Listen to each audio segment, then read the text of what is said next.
Bonjour à tous. Alors, c'est ça, je suis l'étudiante de service aujourd'hui. Alors, en bonne étudiante, j'ai pris mes notes. Et puis, je vais essayer de vous dire tout ce que j'ai dans la tête. Je travaille sur un projet de thèse qui concerne les cuisines collectives. Et j'aimerais ne pas oublier de vous dire certaines choses qui m'intéressent. Donc, la présentation s'intitule « Consommer autrement, le concept des cuisines collectives ». En fait, c'est ça, je travaille en comportement du consommateur. Et je m'attache à regarder comment la consommation des individus qui nous entourent peut être intéressante pour les stratèges, pour les compagnies, mais aussi pour les gestionnaires d'organismes sociaux, par exemple. Ma présentation va prendre la forme suivante. C'est ça. Tout d'abord, je vais vous présenter le contexte de la consommation alimentaire dans laquelle se déroule mon étude. Ensuite, je vais vous parler du concept des cuisines collectives. Et enfin, je vais vous présenter brièvement mon projet de recherche sur les cuisines collectives et essayer de vous montrer à quel point s'intéresser à ce sujet-là peut apporter des contributions en termes scientifiques, par exemple. C'est ça. Concernant le contexte de la consommation alimentaire, pardon, décidément, je suis désolée. L'alimentation, la cuisine, la bouffe, ce sont des termes qu'on entend régulièrement dans nos conversations, dans nos messages, dans nos communications. En fait, depuis quelques années, c'est un sujet qui retrouve un regain d'intérêt de la part du consommateur. Alors, on n'a qu'à penser, par exemple, aux multiples livres que l'on retrouve sur les étagères des librairies. On peut aussi penser au concept de magasins, de surfaces spécialisées dans la gastronomie ou l'univers gourmand. Je pense par exemple à Italy, à New York, ou encore ici à Montréal, au Touilleur, qui sont des magasins concepts expérientiels. On peut aussi penser à toutes ces émissions de télévision, ces concepts même de télé-réalité, qui se renouvellent régulièrement et qui, malgré tout, connaissent toujours un intérêt certain de la part des consommateurs.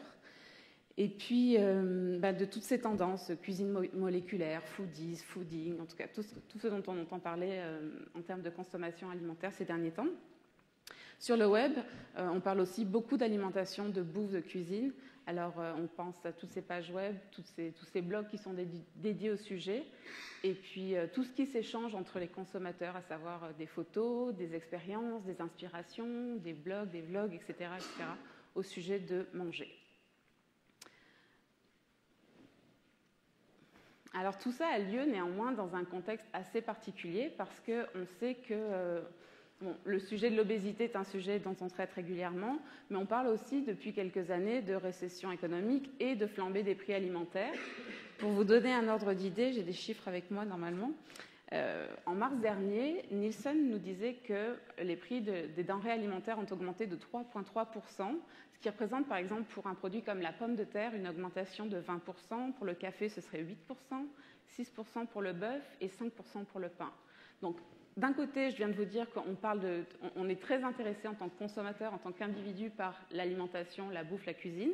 De l'autre côté, on se trouve dans un contexte d'une situation socio-économique qui est assez particulière, où les prix des denrées alimentaires sont très élevés, ne cessent d'augmenter. Parallèlement à tout ça, il y a aussi une flambée du prix du gaz, de l'essence, je veux dire.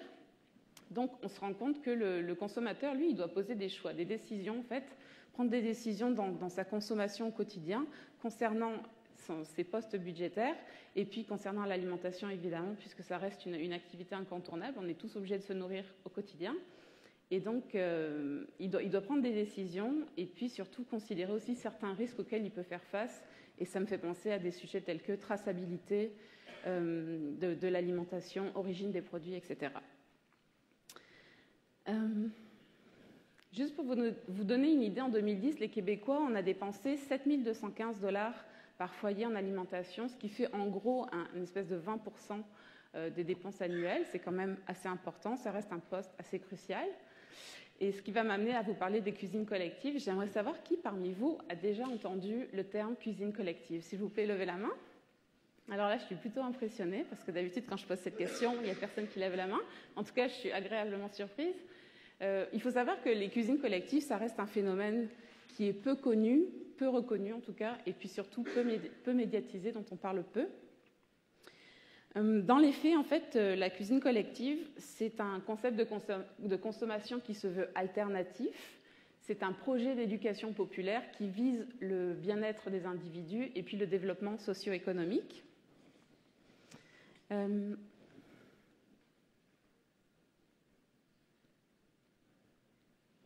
Ok.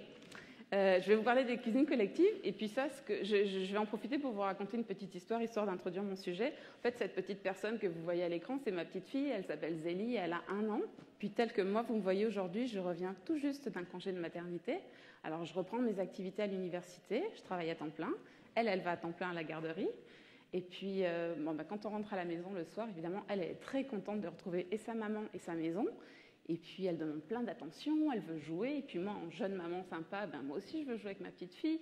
Mais ma petite fille, elle veut manger. Puis, moi aussi, je veux manger. Et puis, je vous avoue qu'avec les dernières semaines, depuis que j'ai recommencé à travailler, finalement, mon agenda, il est vraiment complètement modifié, bouleversé. Et puis, j'ai bien du mal à trouver du temps pour cuisiner des petits plats bien sympas, nutritifs, gourmands et puis équilibrés pour ma petite famille.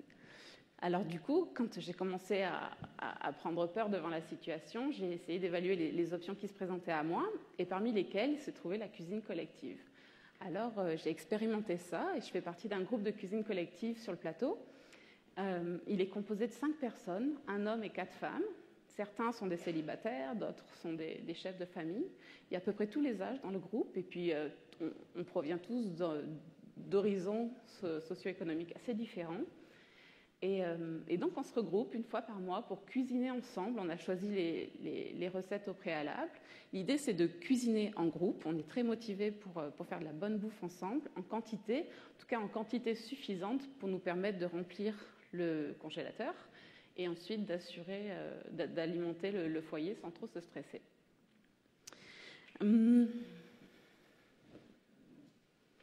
Ok. Pour vous donner une définition plus précise et plus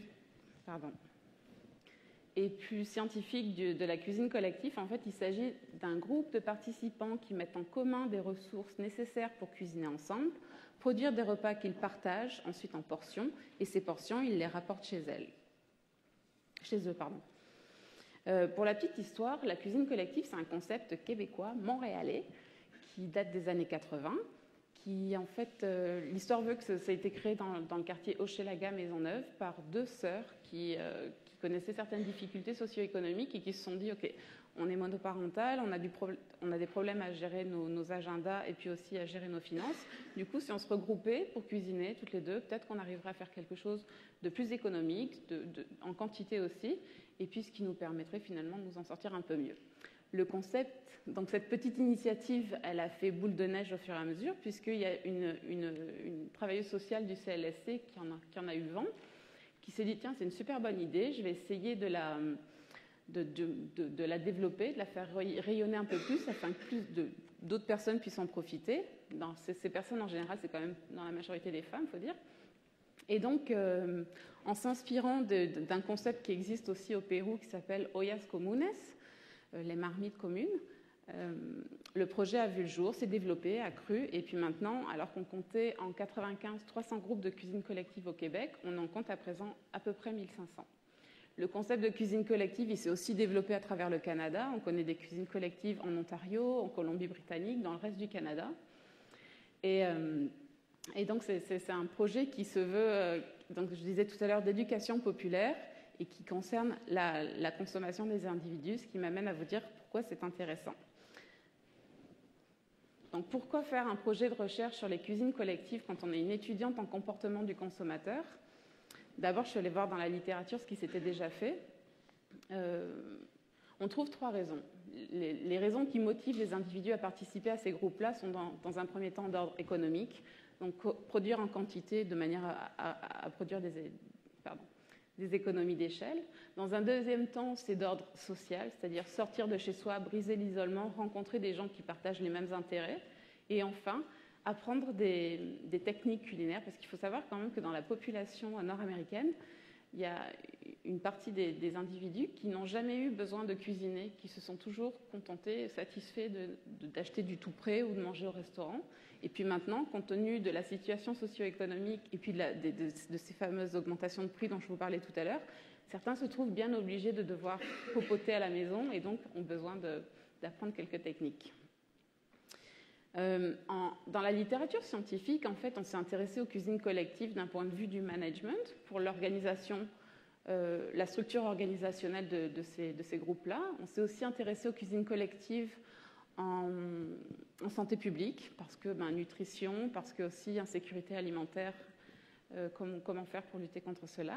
Et finalement, on s'y est aussi intéressé en travail social pour tout ce qui concerne justement ce que je vous disais, briser l'isolement social. En consommation, rien. On ne s'est pas du tout intéressé à ce phénomène qui, je vous avoue, est quand même un petit peu marginal, mais néanmoins qui demande attention. En comportement du consommateur, néanmoins, on s'est déjà intéressé à l'alimentation, à la bouffe, à la cuisine. On s'est intéressé, par exemple, aux rituels festifs de consommation alimentaire. Alors, il y a des chercheurs qui ont travaillé sur les significations du repas de Thanksgiving aux États-Unis. Ensuite, on s'est intéressé aussi à la dimension identitaire du repas, notamment dans les contextes d'immigration. Ces nouvelles personnes qui débarquent dans un pays, qui viennent avec leur bagage culturel, leurs habitudes de consommation alimentaire, qui se retrouvent confrontées à des habitudes nouvelles, qui doivent les apprendre, etc. On s'est aussi intéressé à regarder quel est l'attachement des consommateurs aux marques qui peuplent les cuisines. Vous savez, vos placards, toutes ces marques de chocolat, de céréales, de sauce tomate, etc. Quelle est la relation que le consommateur peut avoir avec ces produits-là?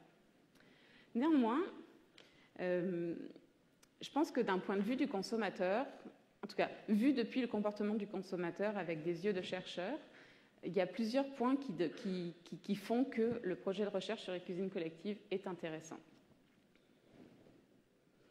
La première chose, c'est que quand on regarde les cuisines collectives, cette pratique de consommation d'un point de vue du consommateur, en fait, on s'intéresse à un angle expérientiel, c'est-à-dire tout ce qui est vécu, ressenti par le consommateur.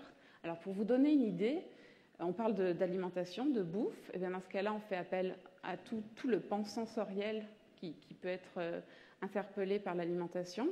Et dès lors, c'est super intéressant d'étudier tout l'aspect sensoriel de la consommation alimentaire. Ça l'est d'autant plus quand on regarde ça avec une vision d'ensemble, quand on s'intéresse à un groupe qui consomme ensemble. Le deuxième point que je vois, c'est l'aspect collectif de la consommation. Alors on sait, tout à l'heure, Pascal et Sylvain en ont parlé rapidement, on sait qu'il y a des groupes de consommateurs qui existent, on les appelle des tribus ou des communautés de consommation.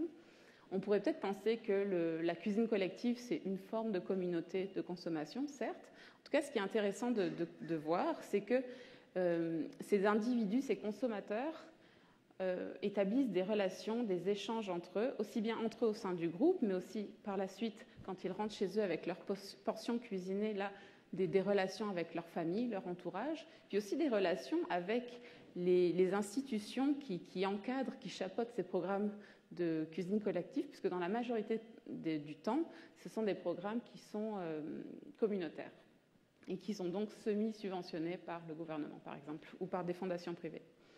Le troisième point que je vois, c'est ce que je vous disais, échange, dons, relations entre les individus. Et puis aussi, bien sûr, si on écoute le discours des consommateurs, ça devient intéressant de considérer quel est leur point de vue sur leur relation, leur proximité ou semi-proximité avec le marché. C'est-à-dire que les cuisines collectives se veulent une forme de consommation non traditionnelle, plutôt autonome, en tout cas qui se veut en parallèle du marché. Et donc, quel est le discours que les individus qui participent à ce type de consommation ont sur le marché, sur les institutions qui les encadrent? Et puis aussi, pourquoi ce souhait de vouloir être autoproductif, de faire par soi-même plutôt que d'utiliser le marché? Enfin, le quatrième point, c'est celui qui concerne donc le fait d'approcher le consommateur au sein d'un groupe et puis ensuite de l'approcher dans sa sphère privée, individuelle, familiale, pour voir à quel point une consommation qui est collective au départ peut avoir des impacts dans la sphère personnelle, individuelle. Donc c'est ça. Pour faire ce beau projet, eh bien, j'utilise la théorie de la culture du consommateur et puis en fait, j'emprunte à l'anthropologie ce que les présentateurs précédents ont présenté, justement. J'emprunte l'ethnographie pour essayer de trouver de faire ressortir le ressenti, les significations des consommateurs concernant ces cuisines collectives, qui se veut donc, je le rappelle, un mode de consommation qui est non traditionnel, qui est semi-marchand et qui est basé sur la collectivisation des ressources, la mise en commun des ressources. Voilà, merci, bonne journée.